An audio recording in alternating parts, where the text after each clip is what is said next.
You mentioned there, what changed for you between knowing time was limited and then experiencing it and actually feeling with it? Like, because I think I guess there's very few people who have that experience, because for some people it literally ends up being the end from a physical standpoint.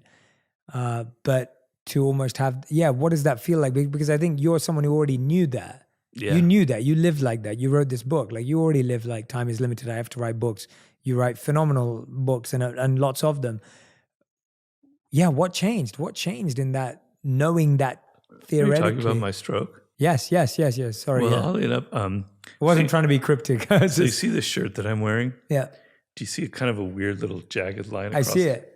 Okay, well, this is the shirt that I was wearing when I had my stroke, Oh, wow. right? And I was with my wife. We were driving home, and she saw, whoa, Robert, your face is all weird. You're slurring. She was freaking out. She said, pull over. And that's the last thing I remember. I went unconscious. And the ambulance came, and they took scissors, and they cut the shirt right around there. They ripped it off me. They threw it in a bag. Then they put something in to help give oxygen to my brain because it had stopped flowing to my brain. So months later, I asked my wife, whatever happened to that shirt? I loved it, because she'd given it to me like 2 months before for my birthday. I love that shirt. She told me the story, and I was like, oh, man. And then finally I said, can you sew it together again? Because she's a good sewer. She said, yeah, okay. And so she did. And so I wear it, and it reminds me, because when I was this close to dying, there was a feeling inside that I had, right? It was a feeling that it's weird. It was almost a taste in my mouth, and there was a feeling in my bones, a kind of a softness, like I was melting from the inside out. And I could literally feel myself moving away from life in that moment just before I went unconscious, right? So reminding of it with things like, so now when I wear this shirt, it's like a memento mori. I can re-experience that feeling. And it's so ironic because 2 months before, I wrote the last chapter of Human Nature about confronting your mortality.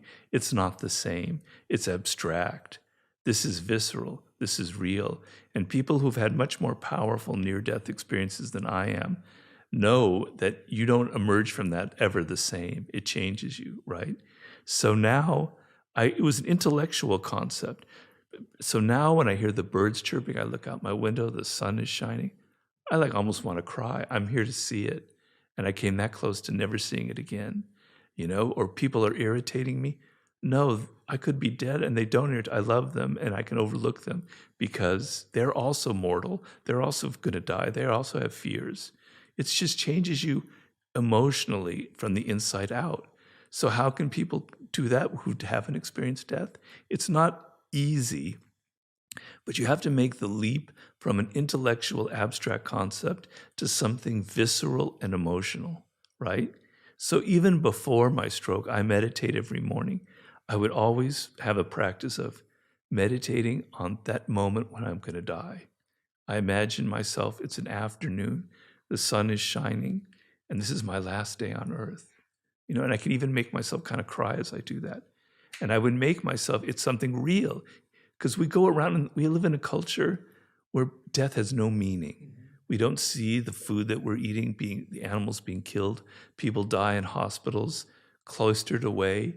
Whereas our ancestors, they saw it on the street. They saw the animals being killed. It had a presence.